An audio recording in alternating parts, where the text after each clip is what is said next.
Hello, everybody. Welcome to Game Trailers of Thrones. It's another weekend, another episode. We're up to episode 4, and I would like to point out that this was the final episode of last season's Game Trailers of Thrones.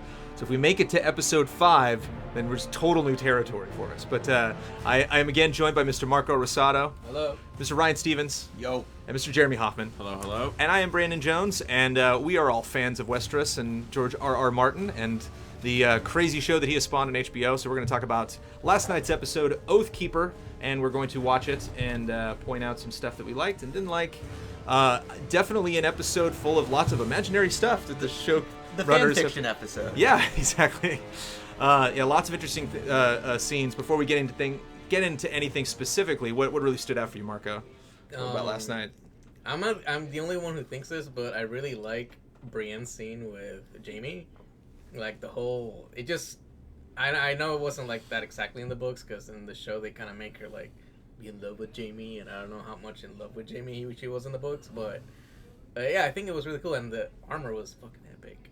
I liked all of Jaime's scenes. Like, I thought they all stood out as really good. It felt like a Jaime episode almost. Yeah. And those were the ones that were closest to the books, but I don't really care. Like, this whole book versus show argument really just needs to end. It's two separate things. And I was getting into it on Twitter this morning with one of our listeners, Alex Smith, and I was just like, the show's going to beat the books out at this point. And definitely. I'm going to accept that, and it's two different things. And I'm going to read the books when they come out in 6 years. But the internet's going to spoil the show for me, and I'm not going to let the internet spoil the books for me. I'll let the show spoil the books for me. I'm a massive troll, and I love it. I love it when they change stuff, because the internet just goes insane, and you just go online and see these like, I'm canceling HBO. It's like over this stuff. The whole thing is it has to be character intentions, right? And like, as long as they're not changing who the core of the characters are, and I don't think they've done that yet. They're just changing plot. I don't think they've honestly changed anyone that much. I'm okay with it. The art of the adaptation's interesting. And like, I made the fan fiction joke, but no, I just thought it's interesting to see where things are going. Though, I don't know if, we're not there yet, but like when we get to the Bran at Craster's, it's going to be weird if Jon Snow and Bran run into each other. They won't. It's TV. It'll be like a near miss thing, right? No, just weird. And of course, anytime supernatural stuff happens versus the book, like the last scene of the episode, it always makes me think. I'm not sure if I'm judging it correctly, but they're handled so differently in the text, where it can be more of an illusion, or illusion. Sorry. Well, here they have to be a little more upfront and direct with things. I think that's the main. And again, no complaints. It's just it's interesting to see how it's handled. I think that's the main thing for me. Like you said, difference. There's on one side of the argument, there's that was different than the books, and then that was better in the books, and that's when I get frustrated. And there's one example I thought from this episode where something was changed that made it much inferior in my eye, didn't need to be added, and just it makes me wonder, like, why change those things? So I don't inherently say don't change things, because that just always makes it bad. Some of my favorite scenes from the show in all 4 seasons have been when they do something differently, when they bring 2 characters together that never got a chance to speak. When we see all the horrible things that happened to Theon instead of just finding out about it after the fact. So like. Speaking of maybe some changes from the book, there might be spoiler dragons in our first scene, because there is something we know about these 2 characters, right, that hasn't been revealed on the show. I don't think it's a huge spoiler, but they're brother and sister, correct? These 2 characters, Grey Worm and Missandei? They are? They are? Am I dreaming that up? I thought... And I thought it was interesting because she's trying to revive his memory. Like, you remember where you're from? He's like, I have no idea. She's like, well, hopefully someday you'll remember that, because I know where you're from. No idea. I never got that. Then why have the scene at all? What's the point of that? I think they're trying to characterize. I think they're trying to characterize Grey Worm more, and because he's still like the voice of the Unsullied, but the Unsullied are still such like robots, stormtroopers. Yeah. And he's a good character. Yeah, to give him a little, give both of these kind of minor characters a little focus in the show. Everybody watching the show with me said strap on. They watch this scene, because obviously he's attracted to her, as you can see. He reaches out for her hand, and she pulls away, and yeah, I don't know. It's Game of Thrones, man. I don't know. It's weird. I also thought maybe just to kind of reintroduce you to the concept of slaves. I mean, we see slaves all over the place, but we don't really get the human story that, like, this isn't, these people were born into this. This wasn't like they just, were in the wrong place at the wrong time. It's like their fathers was slave, his father was a slave, his father was a slave. So this is not just this kind of recent terrible thing that's been happening. This is a big deal that Daenerys just strolls in there and gives them their freedom. Well, this first scene also, they're talking about Grey Worm being stolen as a baby from his family, and it's a nice reflection to the very last scene as well. So we see a baby getting taken away and getting turned into something that you wouldn't expect, right? Like, it's all very... I feel like it's kind of just a reflection of the first and last scene. The effects in this episode were amazing, by the way. There's a lot of great environment CG Yeah. in this episode. Lots of big backgrounds. The art direction's good. Probably the best effects in the show so far, I think. Oh, yeah? Without dragons, of course, but not counting dragons. It looks, this looked great. There's still some goofy stuff in these scenes. Like, coming up here, they talk for like 4 minutes it's all subtitled, right? And then the graffiti's in English, Yeah. right? They could have, I don't know, that kind of like drew attention to me. Also, when they storm the one master, like, I know what they're trying to do, but they like hang on that scene for like a quarter second too long, because it's literally like this kind of careful dog pile. Yeah. That's kind of, I think they're trying to get that like everyone stabbing Caesar sort of thing, but it looks a little... You never want to pay too close attention to group scenes. I was actually, I go through every episode to find stills for the show. The water in this. And there was one when Daenerys takes Marine and all the kids around her like, yay. I mean, you really look at those kids and like they're all terrible actors. It's like you kind of get the idea of the jubilation of the scene, but if you really like face by face follow people, you can spot people doing some pretty weird stuff. Maybe spot like somebody checking their iPhone or something. I like this whole scene though. It's kind of showing the different types of, we've seen the different types of slaves, different situations, and the struggle that they have to go through. And they're not stupid. It's not like, oh, we could be free. Of course, they thought about that every single minute of their life. But like, how do we do that? And are we willing to face the repercussions if it doesn't work? Like that sounds worse than anything else. The scale was a bit off for me though, because I know it's a smaller scale here. Like, they just come in with like 4 bags of swords, and that's enough to overthrow an entire... I mean, you saw how big the city was in those landscape shots. And then to cut from that, I thought it was like the beginning of the rebellion, and they were going to handle it, slower. But to cut from that to Dany just walking into a palace, I was like, oh, that's what the show does. That's what the books do too, right? They the cut out the action for the most part. They cut it out, but she remembers like, okay, then the slavers revolted. They went to the gates. They opened it. They instantly poured in, and there was like a big riot. It's like, okay. Listen, and here their battle budget is being saved for episode 8 or 9. We all know that. But you could they either had CG or extras for this show, and they went with the CG budget. They could have just talked about it. I don't know. Yeah, Mormont could have said something. Grey Worm could have showed up with like blood on his face, being like, "Well, we took the front gate" or something. Exactly, because it did feel like this was the easiest of Dany's conquests. Like every time, like there was like some type of like something crazy, and here she just like waltzed into the capital. Of Jorah and Grey Worm had that huge fight in last season. Where they all got surrounded trying to take the city. It's a bit jarring. I mean, I'm speaking for people that haven't read the books, because they were like, "Oh, she's already there." They just it seemed kind of fast.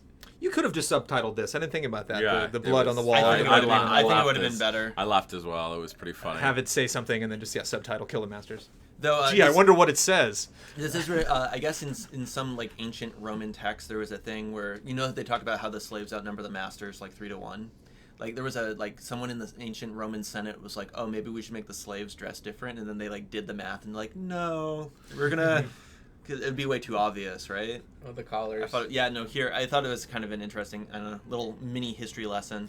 Is this the first time we've seen the Targaryen flag flown over Daenerys' army? Yeah. Kind of cool. It's her taking it as... Yeah, it's her taking her... Are these the kids?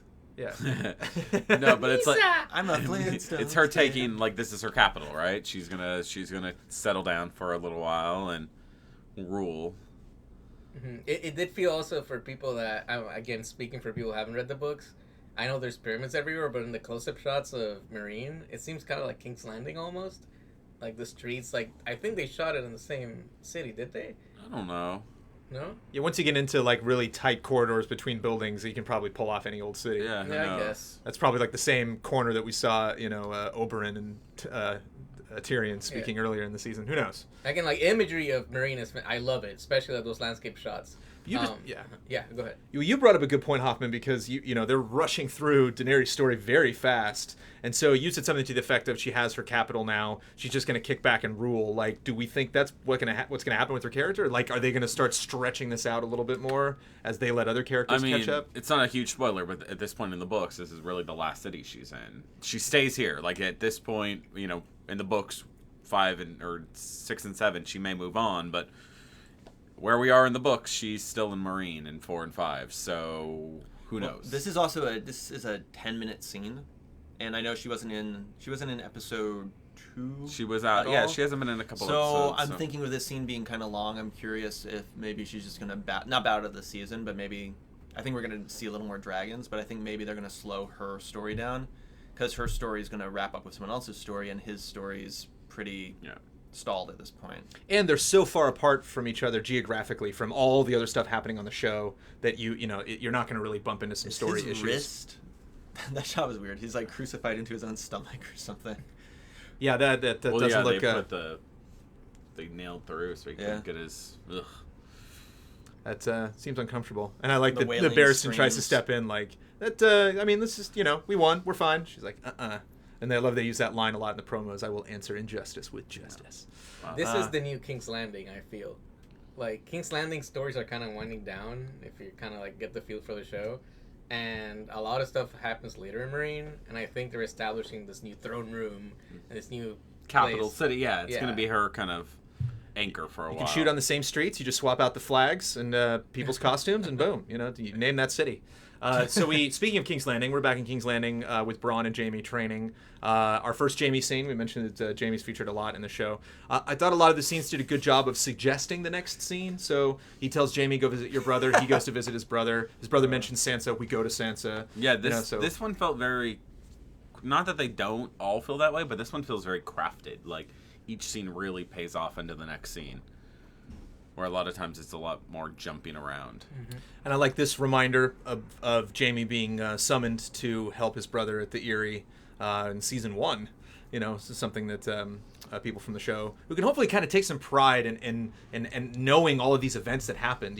Like really thinking back, wow, God, that was a long time ago that happened. That he was, that he first met Bronn. You might even forget how that happened by this point. How these two characters met each other. And so kind of putting Jaime in his place, but like I'm a son of a bitch, but I can't. You're his brother. You should go see him, and I've already seen him. So yeah, I think this basically just sets up the next scene. So Jaime and Tyrion together, interested in much different circumstances than we saw them before when they were drinking wine and kicking back with Pod, and now he's in prison, and Jaime's kind of also constrained as far as what he can do to help him. Anything else we learned from this next scene? I mean, there's just a lot of subtleness going on where obviously no one's coming out really saying yes or no to anything, but they're brothers, so they know each other. And by the end of this, it's important, for Jaime to know that Tyrion didn't have anything to do with the murder. I love the lighting in this shot, though. Jaime looks so different to me. He looks more like from previous seasons, or just in general in this one shot with the lighting and everything, the composure. Even when he was like a captive and he had the spunk. The last time they had a conversation one-on-one like this in like a setting like this was in episode 1. Yeah, I think, because it's when he was at the whorehouse, and he came in. Don't leave me alone with these people, brother. Because they were having. Well, they had technically the last scene was in episode 2 when he was drinking wine. It's when Tyrion pours the wine out. It says it's only wine, which is a reference to the last scene. It's only wine. That ends up killing the king. And Jaime's all sad. How do I train? I can't get better at swordsmanship because I'm stuck with his hand. And Tyrion says, it's not so bad, let me help you. And so now the tables are turned, and Jaime's like, I'm helpless, I can't do anything for you, Tyrion, I wish I could. And he can, he physically can, he can let him out of prison right now, but he's just not willing to do it. So one thing about Jaime is that I read a lot about the rapey scene with Cersei over the course of the week, and from last episode, and the director did not take it like that. And even George R. Martin didn't feel it was out of character for him to do that, especially now that he's in a redemption arc right now. And here and later on in scenes with Cersei, like, it's like nothing really happened. It's like, yeah, it wasn't really rapey or anything like that. Well, it was rapey. It was rapey, definitely rapey. It came across, but to the characters, it doesn't seem like that. Yeah, they definitely. I mean, I don't know if we're gonna be jumping around scenes. I can't remember when that takes place specifically. When he revisits Cersei, and she's was willing to talk to him at least. Willing to address him as the the head of the Kingsguard. I think the easiest way to say it is they have a very complicated relationship, to say the least. Yeah. And it's who I think there's a lot of people reading in a lot of different ways in the last week's show, and I think that was the point. I think you were supposed to read into it lots of different ways. It wasn't supposed to be a beautiful, two beautiful people making love. They're on a dead body. God, why do people forget this shit? They're not good people. Speaking of romance, Littlefinger and Sansa, I'm sensing some sparks here. Sparks from one side. Yeah, she sees a young cat in her. Once again, Sansa's given just a matter of hours to be happy about being gone from King's Landing, and then realizes, oh shit, I think I'm actually possibly in a worse position now. Maybe I shouldn't have left the wedding. One thing with Littlefinger is that I think the actor's kind of overplaying the way he talks. He's got this weird. I asked Jones earlier. I was like, is he changing his accent between the shows? It just feels like he's playing it up a lot. That's kind of a Littlefinger thing to do. It's more. I mean, it's weird. I feel like we need to go look at a season 1 Littlefinger to a season 4 Littlefinger, and it's a little more played up. Carcetti. Yeah, just watch. Just intersperse Wire episodes with Game of Thrones. It'd be the best show ever. I really like this episode. It's Sansa's learning. She's in the very first, season. She's very much your traditional fairy tale princess. Wants to marry the prince. She's gonna be queen. It's all unicorns and rainbows. And then shit goes down, and she fights against that for a while. And now you really see that she's learned to accept kind of her role in the world. She sees that everyone's really fucked up, and it's better for her to maybe shut her mouth, watch what's going on, and assess the situation. And this is Littlefinger kind of leading her through, and she knows, she's able to kind of guess how things work out and why things worked out the way they did. Well, also from a non-reader viewer perspective, I think it's been interesting. I'm assuming the next scene leads into it's Lady Olenna, Queen of Thorns. I like how they kind of drew out the whodunit. Really, really, honestly, I felt they handled. I've been saying this a lot, but they handled this really, really well without making it being to be continued. The little piecemeals, the little hints, until it's ridiculously obvious. Even if you don't remember in episode 2 when she caresses her neck or whatever, it's interesting. I really like how they handled it, because at this point you saw the poison last episode, and then you have pretty much you're a 99.9% confession, right? And then I am curious, does Sansa actually know the entirety of it? No. They know Tyrion's free. Well, it's interesting that Innocent. many people are accused, but the person who actually is most responsible for it was not. And I think that's the core of the mystery is that oh, maybe it's Oberyn because they, have poisons there. And she, Tywin directly asks him that, and oh, maybe it's Tyrion. And obviously many people have spoken about that. Maybe it was Cersei and no, he wouldn't kill her own kid. But nobody asks about the Queen of Thorns. Or about Littlefinger, right? Or about Littlefinger, he wasn't there, so it's there's no one to talk about. What's he say? The man with no motive is never expected. That's the thing. The motive part is a lot of people say, "Well, why did he do it?" And it's well, he addressed that. He literally explains it. He's he wants to gain. He wants to gain power, and he knows that there's no way that when he's dealing with a psycho like Joffrey that he can't manipulate him into doing what he wants. So it's easier to get rid of him. It's same thing with Lady Olenna. She doesn't want her granddaughter marrying that bastard. And most people, no one really seems upset that Joffrey's gone except Cersei. No one's really torn up by it. Now there are people that are down for justice that think he shouldn't be killed, right? Because that's their duty. But no one's really torn up by the fact that he's gone.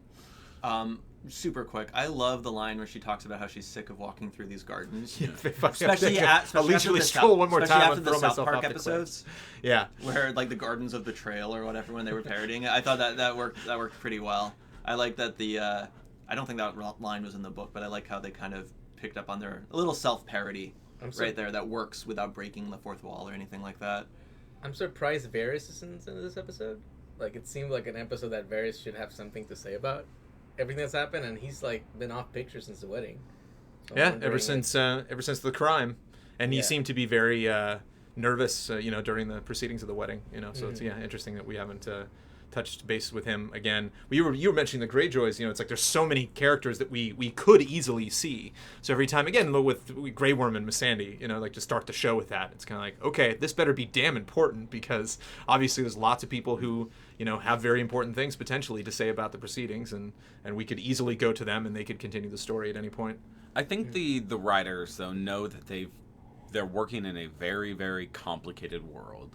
That for people that haven't read the books, that some things you just need to hammer it out and say it again and explain it to people that that haven't read it all. And this episode felt like a lot of here's a lot of plot that happened. Here's why things are happening. It's kind of set up the world for everyone. And everyone's caught up at where everyone's at and why they're doing things and whose motivations, because shit's gonna hit the fan pretty soon. And now everyone knows kind of who's on what side. And speaking of that, I actually thought these wall scenes were pretty boring. Like, even with this action sword fighting, I they're like hitting the point, and like you're seeing the puppet masters and the council try to do stuff, but I felt like this stuff was kind of flat for me. They're reintroducing the Night's Watch at Castle Black, because we haven't seen any of that since season 1. It's like, this is like a little militia inside a fortress, and they train, and That's what I'm saying. I feel like they spent this episode felt like it spent a lot of time going, hey, remember Littlefinger? Here's why he does his things. Hey, remember these characters? Here's why they do these things. Hey, remember this thing? Here's what's going on. And it's just like, oh yeah, okay, well, I know all that, and like, great, what's going to happen next? Like, it's a good just kind of... So that little boy is the guy who survived the attack? Right. Yeah. Right? And who's this other guy? This dude? Locke? Yeah, who's he again? He's the one that chopped off Jaime's hand. He's Vargo Hoat from the books. Oh, okay. They changed him so much that George R. R. Martin actually requested a name change. So it's like he's an adaptation of a book character. He was sent up here by Lord Bolton to pretty much find Bran. Mm-hmm. And Rickon and see what's going on. But has he taken the black or no? No, that's at the end of the episode. He knows he has to do it, but he's really here as a spy. Now, Bolton knows that as long as there's Stark boys in the world, he can't rule Winterfell, so he sends this guy to kill the remaining Stark kids. And Snow doesn't matter because he's a bastard, so... It adds... I mean, really, it's like... In the books, there's not a lot of urgency for Bran and his stuff. Like... It's a lot of meandering, and I feel like they're trying to add some drama to Bran. But they're adding a lot of drama. They're adding a lot of drama. Yeah. But it's like now there's something chasing it. It's not just like, we got to go north because we got to go north. It's now he's going to be running from something. Like, it's just adding to the urgency of, like, shit's going down. Well, not really particularly spoilery, but in the books at least, once Bran goes to the other side of the wall, north of the wall, his story is just like hunting deer. That's what I'm saying. They're like, I'm hungry. I'm cold. We need to eat. I'm hungry or cold. There's really good descriptions of Hodor getting like snotsticles. Yeah, on and his it's just nose like, and his mustache and there's stuff. a lot of meandering I hope around. we see some of that. So it's a good like. It also sets up that like Bran really does have this magic power. The people I watch it with were like, they didn't really understand that he wasn't just able to jump in, and they thought it was kind of just a dream thing. It maybe happened on accident, and it wasn't so easy to turn on. And now we've learned like Bran has complete control over this power now. He's able to jump into his direwolf whenever he needs to. Clearly addicted to it, and needs it. So it's in any instance, he's like, I don't know, a war dream. They're like, it doesn't solve every problem, Bran. God, but he can walk in dreams, so that's good. But the wolf's eyes rolling back and becoming white, that was pretty great. As weird as some of this Bran stuff is, I really enjoyed that moment. Before we leave the wall, although we're coming back to it, I just wanted to point out that we're also being reminded of the distrust that exists between these men. We've kind of seen a little bit of that with Sam, where he loves his brothers, but he's scared for Gilly, so he's got to get her out of there. And Jon obviously loves his brothers, but like doesn't love all of them. Have some problem with authority. They have a problem with him, even though it's like, yay, John, way to train them, nice job, and then if he's being punished for it. So just that things, there's dangers coming to the wall. They're all perfectly willing to defend it, but there's still some rifts going on between the Brotherhood up there. So I think that's kind of a reminder of that. And Cersei has a drinking problem, but we knew that already.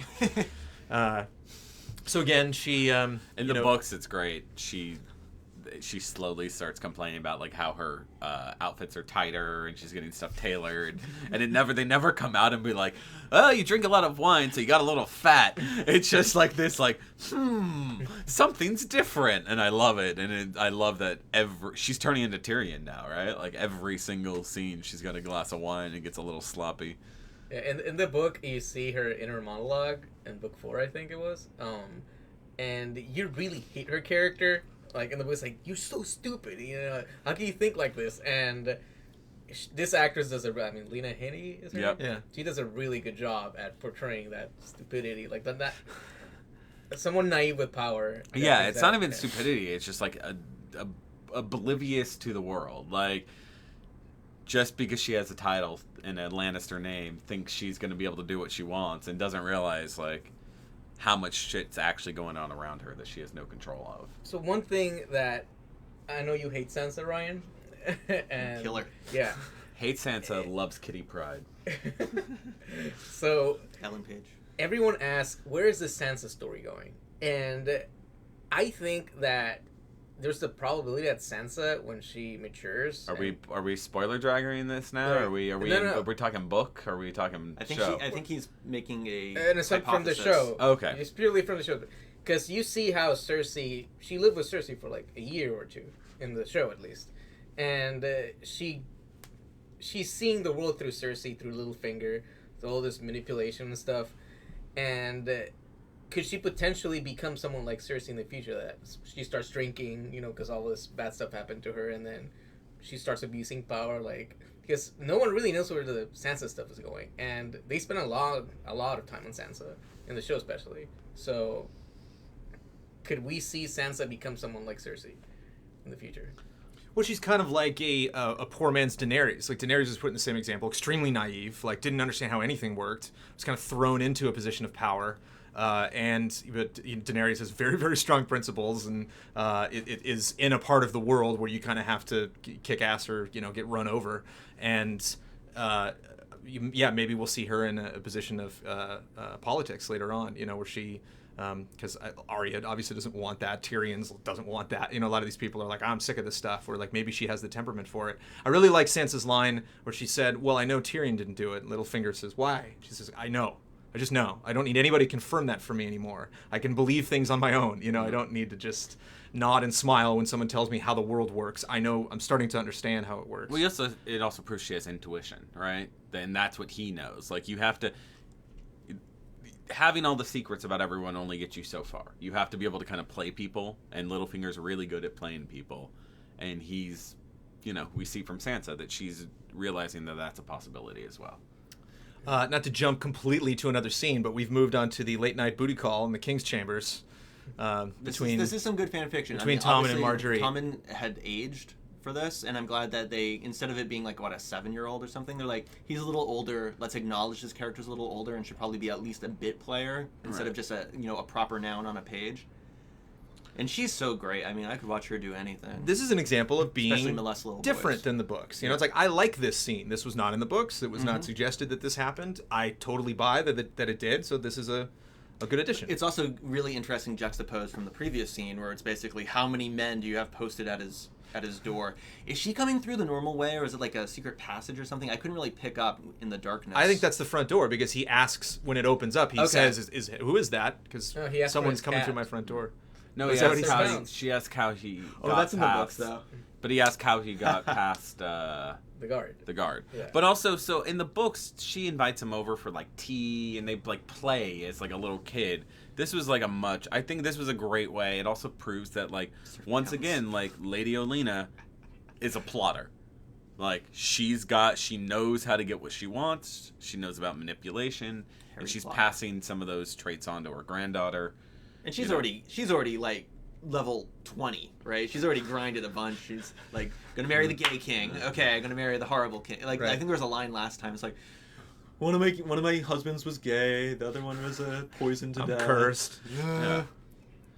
But she's not really doing anything mean here. I mean, you know, she's not asking him to do something. She's just like, hey, I want to be your friend. You Yep. know, I mean, obviously there's a method to her madness. That's why but- we call it manipulation. Right, no, but I'm Jones. just saying, of all of the different terrible things, you know, like, I'm comparing this to Littlefinger running his hand down Sansa's arm, like, fresh meat, you know, it's There's the deleted scene where there's the 4 hours of cunnilingus instruction. Oh, Jesus. I mean, come on, HBO, you couldn't, they draw the Well, line you here, know, you know? they have Jon Snow up north. But I like that they didn't even kiss. Like, she gave him the kiss on Well, the doesn't head. it cut like- away? It doesn't No, cut no. away? No, she I just must gives have him a- blinked. She goes Smooch on the in and, forehead. like, gives him to give him a kiss and then kisses him on the forehead. He's still, like, he's, like, in that awkward, like, probably, what, like, 12-year-old? Yeah. Like, he thinks girls are cute. They're just past the cooties phase. He like, seems older than that, though. I mean, at least the actor. Like, I think someone looks like, you know how the camera pans down right after she leaves on the bed? So I wonder what happened. Oh, right after. King Chub? Oh, like I said, 12 or 13, you know?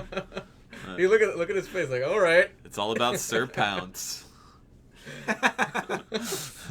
So we stay in King's Landing for the scene that you brought up, Marco, at the very beginning of this podcast. You mentioned that you were a fan of this scene. Nice to see the sword get returned to its somewhat rightful owner. There's not many Starks left to claim it, or anyone associated with the Starks. But again, you're just kind of like Marjorie, you know, coming to the King's Chambers with relative good tidings. You know, it's like nice to see plotting that's not, you know, plotting that we enjoy. It's like, yes, we want to see Brienne plot. Yes, we want to see, you know, her go out and try to find one or both of the Stark children and make sure that they are safe. Anything, Hoffman, you like about No, seeing I Jaime and Brienne? liked all these scenes. I thought, you know, yeah, it's a little different from the book, but they, like, it keeps these characters. And, you know, in the books, you kind of get a hint that she's not in love with Jaime, but there's something Admires him. infatuated Yeah. almost. Well, Cersei Like, says it outright, you know, at the wedding. Yeah. You know, she's like, I've noticed it, and I'm going to tell the viewers as much. Yeah. You're in love with my brother. Yeah. Not something we really see, you know, come up a lot in this scene. I but- don't even know if it's in love as much as like a puppy love is like, oh my, there's a guy that is good looking, that isn't mean to me, that treats me with respect, that doesn't, you know, want me to be someone different than who I am and accepts me. Like, Well, they I think- save each other's lives as You know, well. I so think there's he's a human being who respects me. You relationship. know, Brienne hasn't gotten a lot of respect in her life. So speaking of all of what you guys were just saying, so this starts with her reading his page in the book, right, where he's called Kingslayer, Yeah. right, and he broke his oath, and then, so is that a dig when she names the sword, or is it just because it's Oathkeeper, right? That's the name of the episode, right? Just Yeah. a reminder, yeah. But but it's it's a also weird- her to there's keep a- the oath to Cat. I right? realized that, but it seemed weird juxtaposed. It seemed like a little dig. Like they still play with each other, Yeah. a little bit.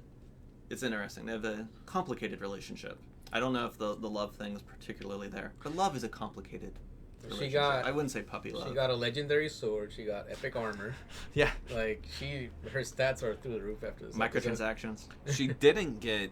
Now in the book, she gets like a letter, right, that says she's officially on like. She also got Pod. So she didn't get that yet, which comes into play. Pod's Well, great. Also, yeah.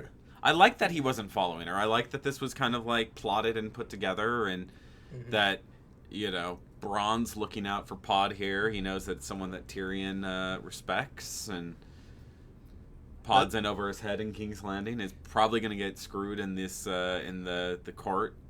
The Sir line also, as a joke, it's like such a sitcom joke, but it worked pretty well here. It's also in the book, though. Is it? Like, yeah, she calls Sir. He doesn't know what to call her. He's all confused. I like when Cersei says at the wedding, she's like, "Did you just bow?" Yeah. She's like, "Oh yeah, sorry. That's what I do, bitch." But yeah, he gets the axe and everything. I like everything. Pod a It's a happy lot. couple He's scenes, great. man. This is pretty cheerful for Game of Thrones.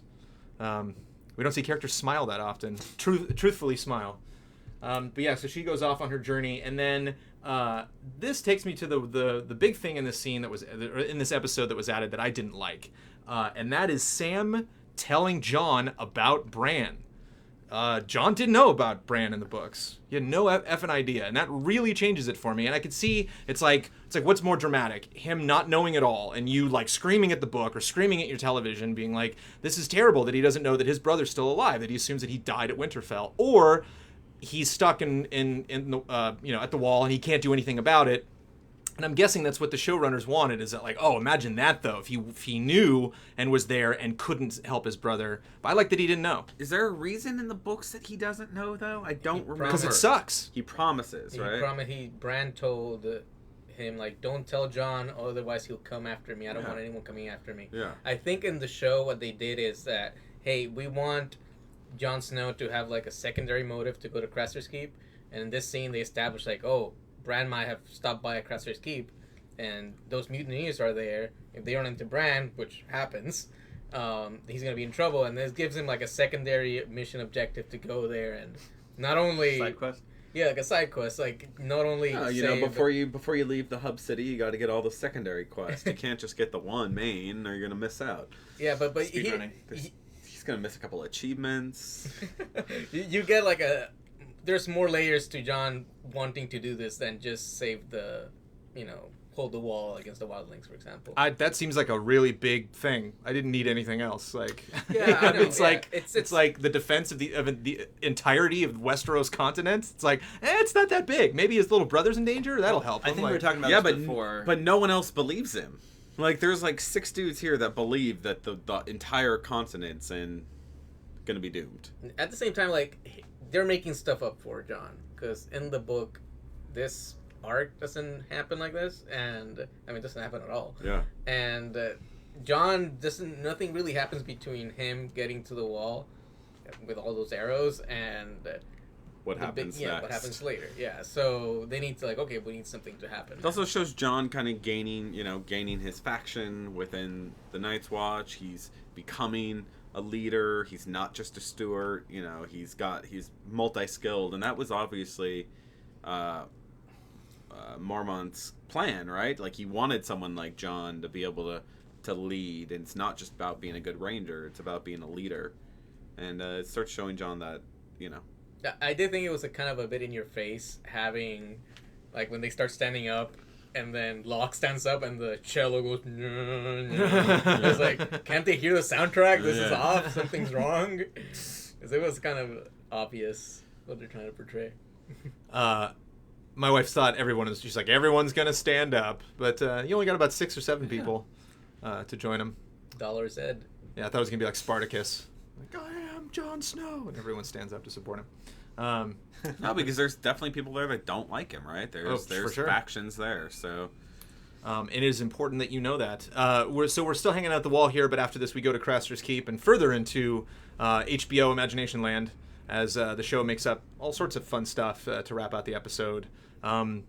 So really none of this happens. So what are we getting at here? Instead of like actually going through each specific event, what's the point of connecting Bran? Other than just give him stuff to do? I think in the books there's a lot of internal monologue happening in the second half of book 3 and all of book 4 and 5. It's a lot of people walking from one place to another place thinking. And this is giving them something to do and showing character intentions and showing, instead of John sitting there moping and being like, I'm going to be a leader. It shows him being a leader, right? It gives them something to do. And like these mutineers are obviously like just the evilest villains are like these the ever. Same actors? Yeah. From previous season? Yeah.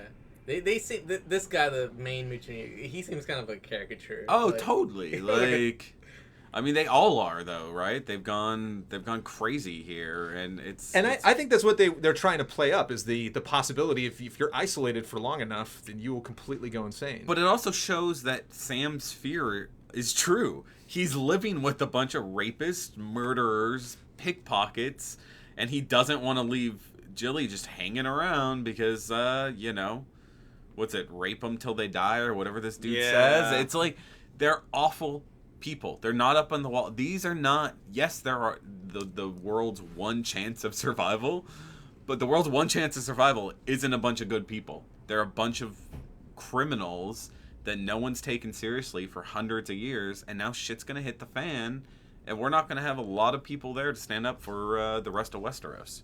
Except for taking babies out and leaving them in the forest. The guy's got a slight problem with that.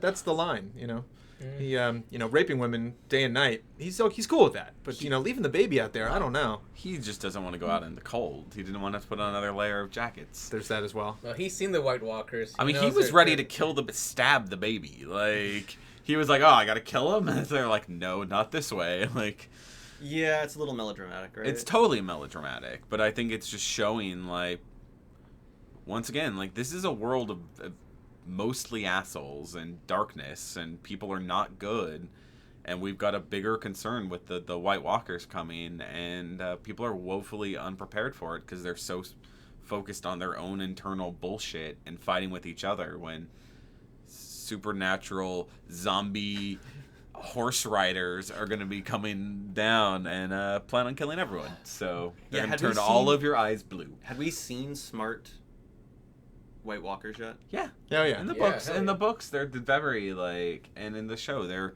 established as kind of, because we've seen like the zombie ones, right? The whites versus, well, there's like whites, WIGHT, like zombies, so humans that have been infected or whatever by White Walkers. Going back to episode 1 of the show, when that one kid, the kid that ends up getting beheaded by Ned, is he? The White Walker he comes across, do you think that was an intelligent one or just a shambling horror one? I think it's intelligent. Yeah, because when they do the art stuff with the horses' heads and the bodies, that's intelligence. Okay.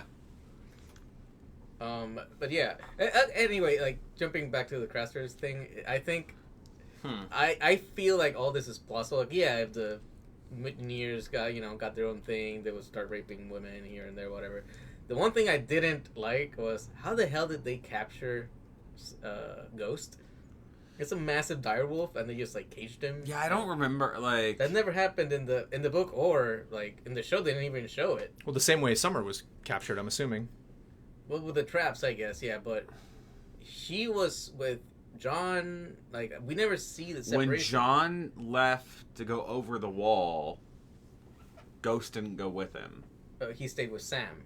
So he stayed with Sam, but then I don't know what he didn't go underneath. So if you see Sam with Ghost after like he got saved in the season premiere of season 3, I think. Yep.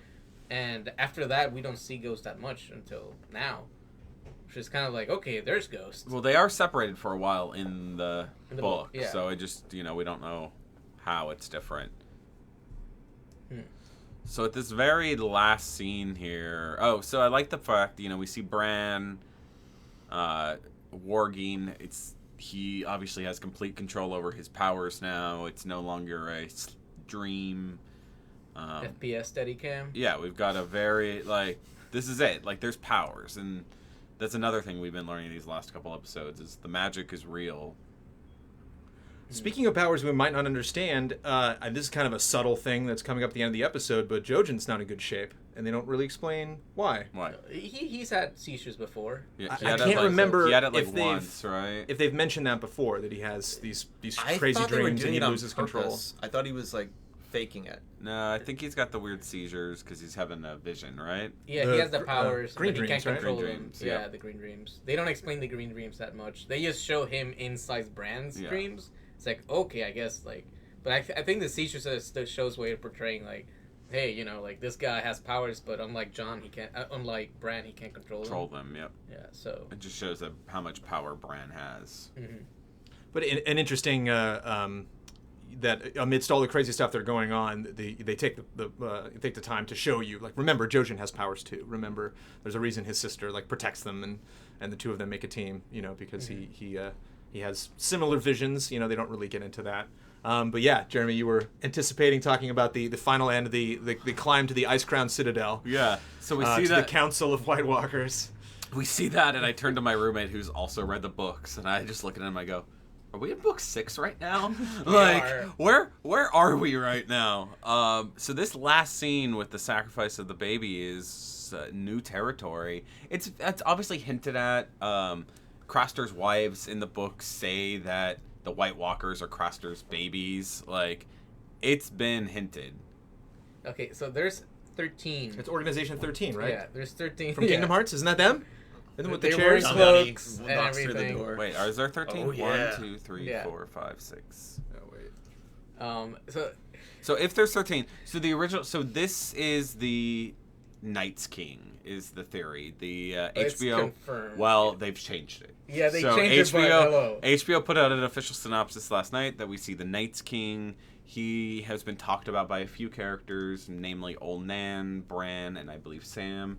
He was in the books. In the books, and I think he's been mentioned in the show by Old Nan in one of her stories. Like, Okay. Yeah, to Bran. Really? he was the 13th Lord Command. So, the theory or the story that goes around is he was the 13th Lord Commander of the Night's Watch. He went out past the wall, fell in love with saw a vision and saw a lady that was all in white and had white skin and blue eyes. They fell in love. So it's the Queen of the Locusts in Gears of War. Yes. And now somehow they were able to take control, come back to the Night's Watch. They took control of the Night's Watch, and then the Starks and the Wildlings had to join together to defeat them. Mm-hmm. So this happened hundreds or thousands of years ago at this point. And this is from what we understand now, is the leader of the White Walkers. We've seen that there's it's important to understand that there's a hierarchy. As Ryan was asking, there's different types. There's White Walkers and there's Whites. They call them Whites or zombie. They're really just zombies, humans that haven't done the full transformation. So the interesting thing here is there a bunch of wildlings that have been sacrificing their boys to these guys for years? Is it our own evil that's created this greater evil, right? Like, is that what's feeding into this world? Is it humanity's kind of problem that they've created for themselves because they've become selfish and they've created these monsters? Okay, can we just say spoiler dragon? I think Yeah, because here's the thing. We know the wall, and I've read, obviously this is not purely my theorizing, but I've read a bunch of stuff online, and the wall, it's kind of implied that the wall wasn't built by humans. I mean, they have Bran the Builder, and apparently the Night's King's name is also Bran, the 13th Lord Commander. Yeah. No, No? it's so the way that Old Nan tells the story is it's every single person, every Old Nan in every single area of, if there's one at the Boltons, ends the story was, and his name was Marco. And his name, and he was a Stark, or he was a Bolton. He was it's very, Creep you out. it's very, and maybe he slept in this very room, and he's gonna come back. I think it's played up as, a boogeyman situation. Okay. More than anything. You're just scared of the power of Brandon in this world. That Brandons kick ass in this world. Oh. Whenever a Brandon's on the scene, look Just the F Brand. out. It's just Yep. Bran. We're Bran gonna the start Builder. calling it. What's his nickname? Brand the man? Builder. Is it Bran the Voice Master? Is that going to be your name It's going Brandon. forward? His name's Brandon Stark. They call him Bran. Oh, okay. That's his full name. Brand the Builder. Anyway, that was just a side note, but I think the wall was not built by humans. No, there's It was definitely built by magic, These guys. or Giants. some sort of magic, right? It's definitely implied that there's magic involved in the wall. Mm-hmm. Yeah. But why would these guys build it? Uh, If they can't get past it and they want to get past it, why would they build a Well, wall? they- Well, we read the okay, truth spoiler dragons. thing. We Cold Hands. established that. Right. Cold Hands is one of these guys. No, Cold Hands is different. Is he though? Yes, doesn't because have he's blue got eyes. black hands. He doesn't have blue eyes. Okay. And Cold Let me- Hands let me isn't in rephrase the, that. Cold Hands is not in the TV show, so And the Confirmed writers ever? know he's the never ending. been in. And No, I'm just Yeah. saying, but like you said, this is book 6. If Well, this I'm is just book- saying he No, hasn't if this been is in book yet. 6, reflecting back, Sure. it's interesting. Yeah. That's what I'm just saying. Like, also, they want babies. What happens? We've seen the zombie guys, right? Without the blue eyes. Yeah. Would they ever get blue? I mean, this is where we're getting Right. into, like, how does this work? And I feel like Midichlorians. this is interesting. They have with- more midichlorians than anyone else. I do think all of this kind of reveal of this level is interesting if Cold Hands isn't introduced. Well, the thing is that the I writers still are think the so. only other two people in the world that know the ending of Game of Thrones. They know the ending of the story. Gurn told them, George R. R. Martin. Or the producers, Yeah, right? The producers, yeah, Yep. sorry. So...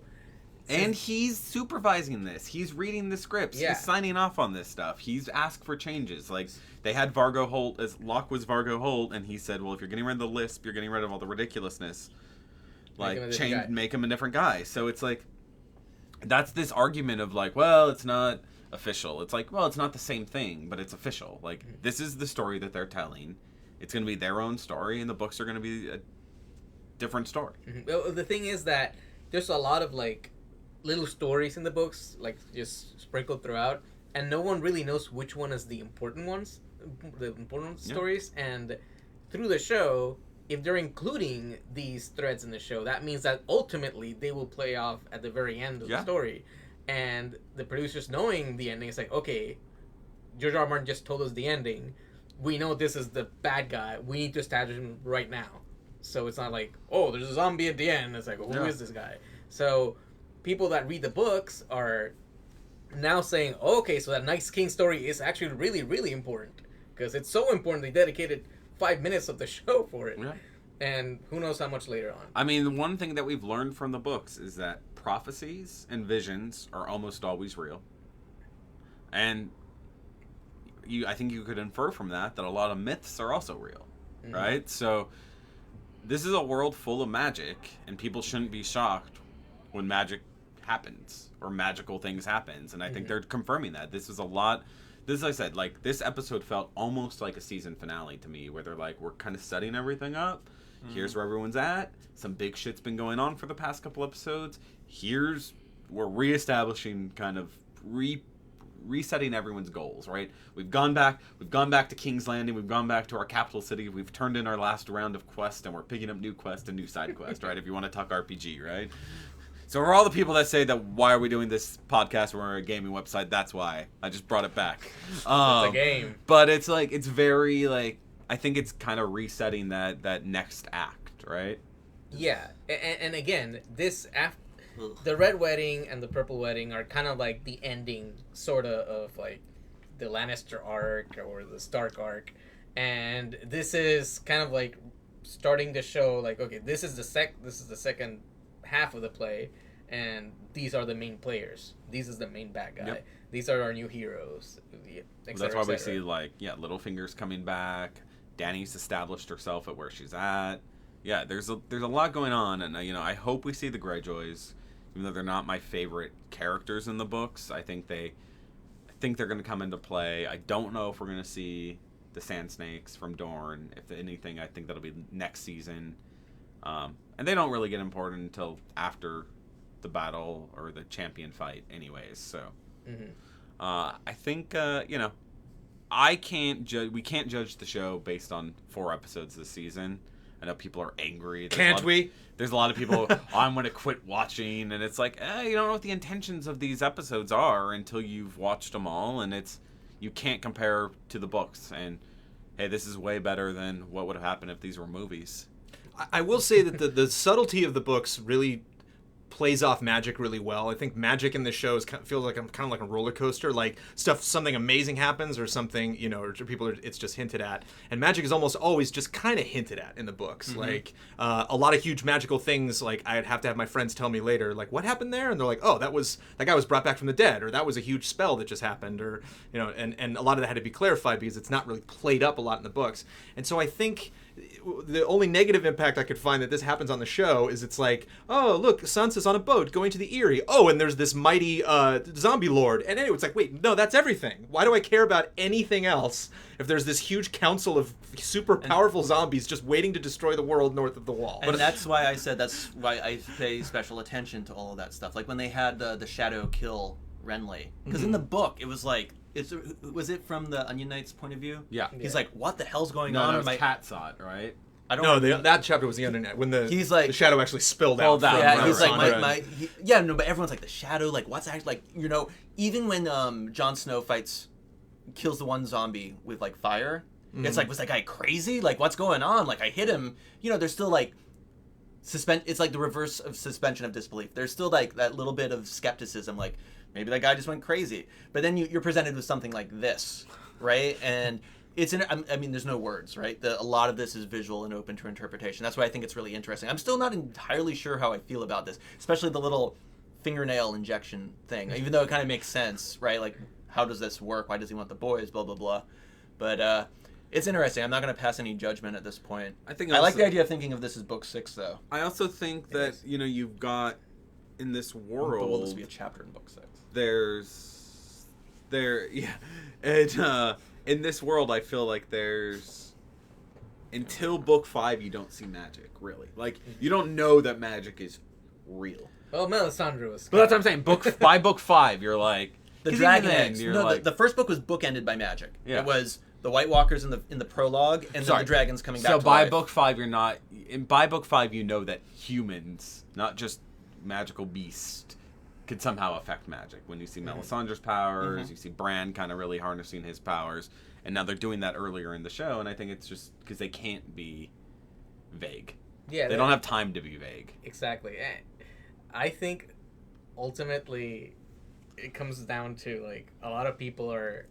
This is me just reading online again, and a lot of people are asking, okay, are they, because the books kind of lose their momentum after book 4, during book 4 and 5, whereas the show, I mean, it's a multi-million-dollar production, like it's a huge hit worldwide.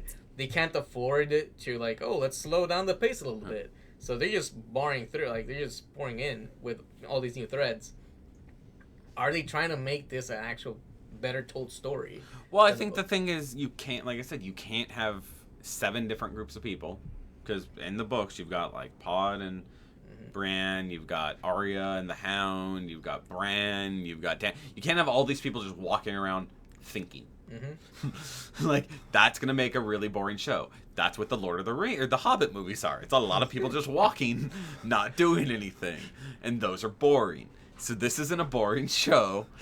They've got to add some drama to it. But not only the drama, it's like it's not only what they are showing that hasn't been shown in the books yet, but also what they're not showing. Like, so the Greyjoys aren't really that important then, because if they're no, but I think we have. We're not even halfway through the saying season. that we haven't even seen the season, and like if those Greyjoy stories are, we're to a point where people that don't read the books, it's so complicated for them to understand what the fuck's happening. I felt like this episode was very much pulling people through Joffrey's assassination, going, this is how it happened, here's who did it, here's why they did it, watch this, here's why we want it to happen, and there's like 7 scenes where you see them explain that whole thing. The Greyjoys get complicated, so why not hold them? And also how budgets work, right? You have a Greyjoy in for 30 seconds, you gotta pay them their whole rate for an episode. A whole Greyjoy set. You know, and a whole set, so it's like, knowing how budgets work, like, they're gonna... This episode, or even this season, it feels like there's a lot of really long scenes. And they're doing really long scenes for things instead of jumping around after 4 minutes. Speaking of really long, Yeah, I have to go. Yeah, we're almost at a full do. hour.